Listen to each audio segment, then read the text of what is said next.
Made in France না, made in Italy না, বা মেড ইন ইন্ডিয়াও না, মেড ইন বাংলাদেশ। পণ্যের গায়ে লেখা থাকবে মেড ইন বাংলাদেশ। সেই পণ্যটাই কিন্তু গার্মেন্টস বা অন্য কোনো শিল্প না, কসমেটিক্সের দুনিয়ায় নিজস্ব ব্র্যান্ড, বাংলাদেশি ব্র্যান্ড। যেহেতু এটা স্কিন কেয়ার প্রোডাক্ট, প্রতিনিয়ত আসলে আমরা ইনোভেশন করতেছি এবং সে ওয়াইজ আসলে আমরা নতুন প্রোডাক্ট নিয়ে আসতেছি আর কি।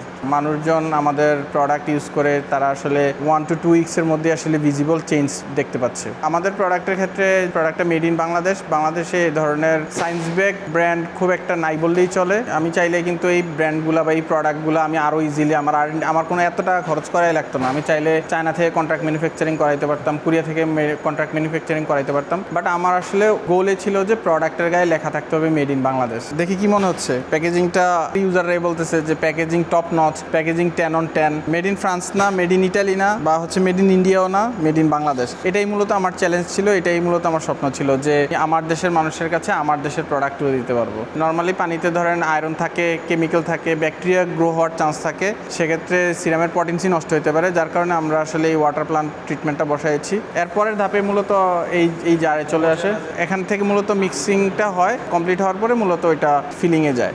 এটা হচ্ছে দি সেলেস্টের ল্যাব, এখানে মূলত ফর্মুলেশনের কাজগুলো করা হয়। দি সেলেস্ট হচ্ছে একটা বাংলাদেশি স্কিন কেয়ার ব্র্যান্ড। এটার যাত্রা শুরু হয়েছে 2024-এর অগাস্টে। আমরা R&D ফার্স্টে স্টার্ট করি। R&D করার পরে আমরা প্রায় 1.5 বছর পরে ফার্স্ট প্রোডাক্ট লঞ্চ করি। আপনি নিশ্চয়ই জানেন এটা একটা কস্ট হেভি প্রজেক্ট, এখানে আসলে প্রচুর কস্ট বার্ন হয় R&Dতে। এটা মূলত একটা সায়েন্স বেক স্কিন কেয়ার, এখানে আসলে অর্গানিক্স বা ওইরকম কোনো কিছু নাই, এটা পুরাটাই পিওরলি কেমিক্যাল, যেটা কিনা হচ্ছে আমরা স্কিনের জন্য ফ্রেন্ডলি করে ওয়েদার এই সমস্ত জিনিসের উপর বেসিস করে আমরা মূলত এক্সপেরিমেন্টগুলো করি। অ্যান্ড এক্সপেরিমেন্টগুলো সাকসেসফুল হলেই আসলে আমরা বাজারে প্রোডাক্টগুলো আনতেছি। আমরা এখন পর্যন্ত যত কাস্টমারকে সার্ভ করেছি তার থেকে আমাদের পজিটিভ ফিডব্যাক অ্যারাউন্ড 96%। এই প্রোডাক্টটার নাম হচ্ছে গ্লাইকোলিক অ্যাসিড টোনার। যারা আসলে স্কিন কেয়ার করে ডে টু ডে বেসিস তাদের কাছে খুবই পরিচিত একটা প্রোডাক্ট। এই প্রোডাক্টটা একটা ফরেন ব্র্যান্ডেরই বাংলাদেশে আছে, যেটার প্রাইস হচ্ছে অ্যারাউন্ড 2500 টাকার মতো। বাংলাদেশে আমরাই প্রথম গ্লাইকোলিক অ্যাসিড টোনার লঞ্চ করেছি। আমাদের প্রোডাক্টের প্রাইস হচ্ছে লাইক 1199, মানে হাফ অফ ইটস প্রাইস। এটা মূলত ট্রানএক্সামিক অ্যাসিড সিরাম। এই প্রোডাক্টটাও দেখা গেছে আপনি 2800 টাকার নিচে কিনতে পারবেন না যদি আপনি ইম্পোর্টেড একটা প্রোডাক্ট কিনেন। সেক্ষেত্রে আপনি half of its price like 899 টাকা আমরা দিচ্ছি। রেজাল্ট অনেক ক্ষেত্রে খুবই ভালো রেজাল্ট দিচ্ছে আমাদেরটা ফরেন ব্র্যান্ড থেকেও। ক্ষতি বা সমস্যা, আপনি যদি স্কিন টাইপ না বুঝে ইউজ করেন ক্ষতি হতে পারে। বাট বাংলাদেশের ক্ষেত্রে সবচেয়ে বড় যেটা চ্যালেঞ্জ সেটা হচ্ছে কাউন্টারফিট প্রোডাক্ট বা নকল প্রোডাক্ট। যখনই একটা প্রোডাক্ট পপুলার হয়ে যায় বা একটা প্রোডাক্ট অনেক দামি পপুলার হয়ে গেছে, সেটা নকল আসলে বাংলাদেশে খুব সময় লাগে না বের হতে। তা আমাদের যে ব্র্যান্ডটা যেই প্লেসমেন্ট ম্যাচ করে সেটা হচ্ছে অ্যাফোর্ডেবল লাক্সারি। প্রোডাক্টটা স্টিল অ্যাফোর্ডেবল এবং তার যেই দরকার সেটা আসলে ফুলফিল করে।